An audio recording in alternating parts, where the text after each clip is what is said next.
bienvenue au bulletin d'information à Top News. Bonjour à tous. Au sommaire.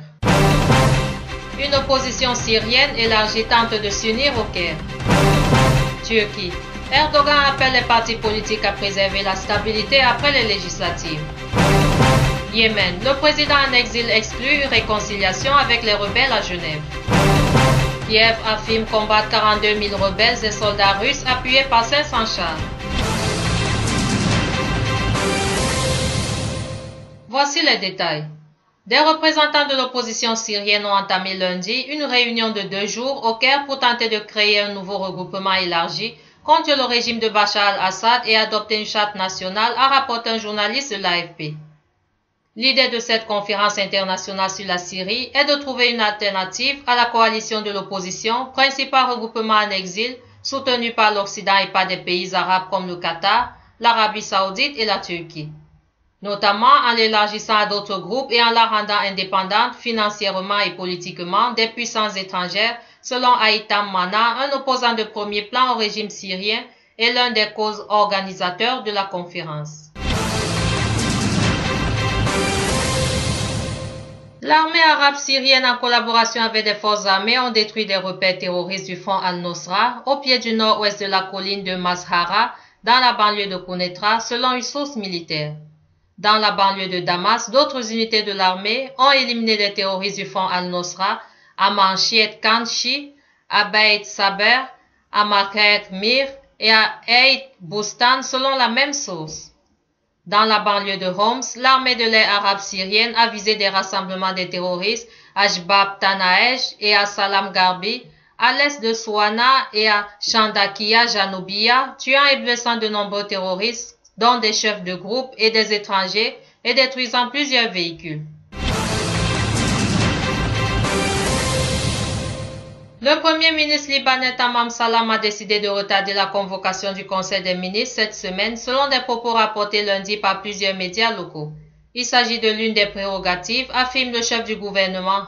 Ils font assumer au gouvernement toutes les responsabilités et l'incitent à prendre des mesures alors qu'il paralyse son travail, s'est-il plaint.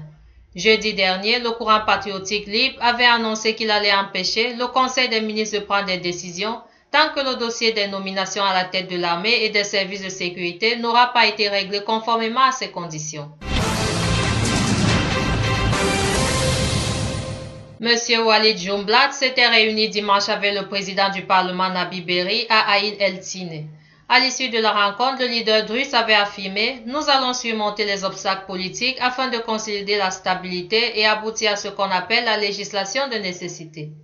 Le chef du Parti socialiste progressiste, M. Walid Jumblat, a qualifié les rivalités entre les partis politiques qui bloquent les institutions constitutionnelles de secondaires et stupides, rapporte lundi le quotidien As-Safir.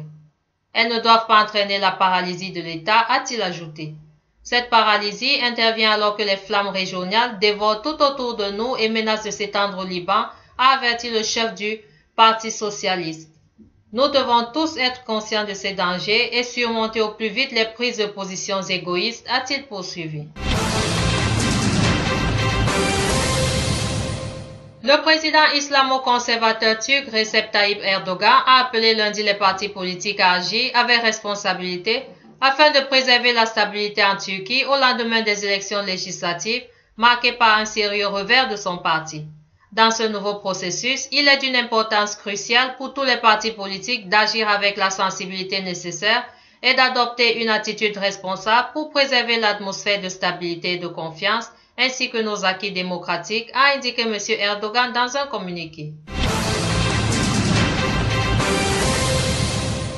Le président yéménite en exil Abed Rabo Mansour Hadi a exclu une réconciliation avec les rebelles houthis au pourparlers de paix prévu à Genève à partir de dimanche sous l'égide de l'ONU. Dans des extraits d'une interview diffusée lundi par la chaîne satellitaire Al Arabiya, M. Hadi, en exil en Arabie saoudite, a par ailleurs estimé que l'Iran, qui soutient les rebelles houthis, était plus dangereux qu'Al-Qaïda. Le gouvernement en exil de M. Hadi et les rebelles chiites houthis ont confirmé leur participation en principe sans condition au pourparlers de Genève pour tenter de mettre fin au conflit dans leur pays.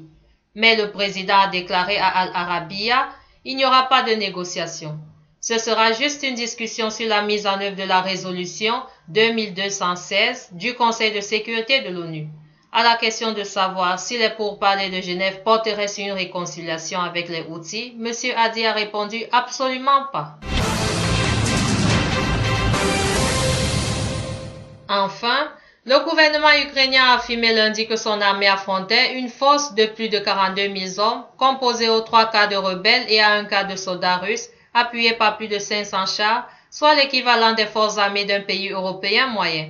Les militaires ukrainiens et les volontaires engagés dans des combats dans l'est du pays affrontent une force totale de 42 500 hommes, composée majoritairement de rebelles ainsi que de soldats des forces régulières de l'armée russe, a déclaré le ministre au cours d'une réunion du Conseil interparlementaire ukrainien OTAN. Sur ce nombre, les rebelles représentent 33 000 hommes, a précisé le ministre, laissant entendre que le nombre des forces régulières russes approche 10 000 hommes. Merci à vous qui nous suivez de Beyrouth et partout ailleurs. Bulletin présenté par Anna Ekame.